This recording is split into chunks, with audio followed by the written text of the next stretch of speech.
The grand oak doors of the courthouse creaked open as Judge Theodore Chambers entered the room.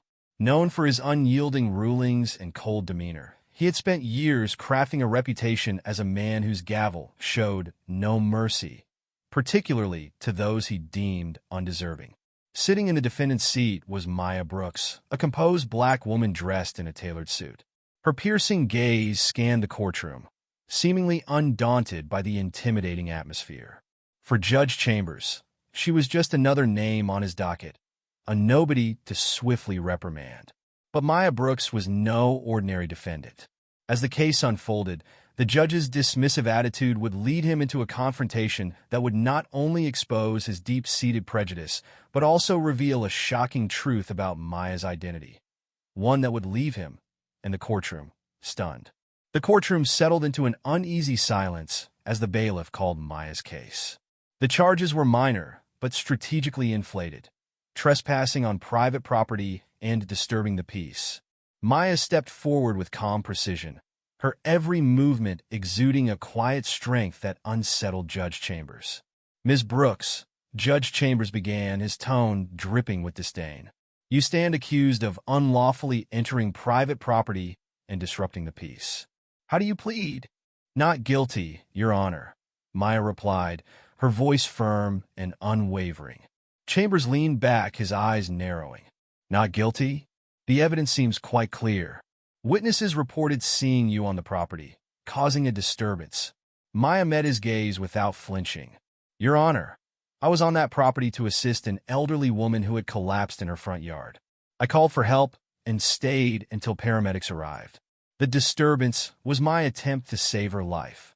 The courtroom murmured softly, but Chambers quickly silenced them with a sharp rap of his gavel. "Ms. Brooks, we're not here to debate intentions. The law is the law, and you broke it. Let's move to sentencing." Ignoring Maya's explanations, Judge Chambers delivered his ruling with icy detachment. "Ms. Brooks, I sentence you to 6 months in county jail and a $5,000 fine." Gasps rippled through the courtroom. Maya's attorney rose to object, but Chambers cut him off. "This court has made its decision. Bailiff, remove the defendant." As Maya was led away, she turned her head slightly, locking eyes with the judge. "You don't know who I am, but you will." Her words lingered in the air like an unspoken threat, leaving Chambers momentarily unsettled. The day after the trial, the story of Maya Brooks went viral. A courtroom observer had recorded the proceedings and posted the footage online. Social media erupted with outrage over the judge's harsh sentencing and his dismissive attitude. Within hours, Maya's identity began to emerge. She was a prominent civil rights attorney and advocate for justice reform. She had represented countless cases of systemic injustice, winning landmark rulings that challenged the very biases Judge Chambers embodied.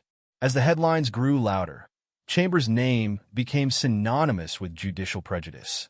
His inbox overflowed with criticism, and protests gathered outside the courthouse demanding his resignation.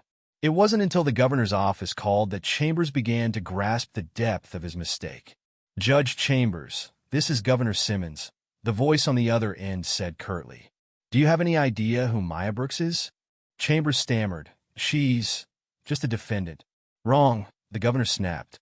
"She's a federal appointee and a key figure in the Justice Department's Civil Rights Division.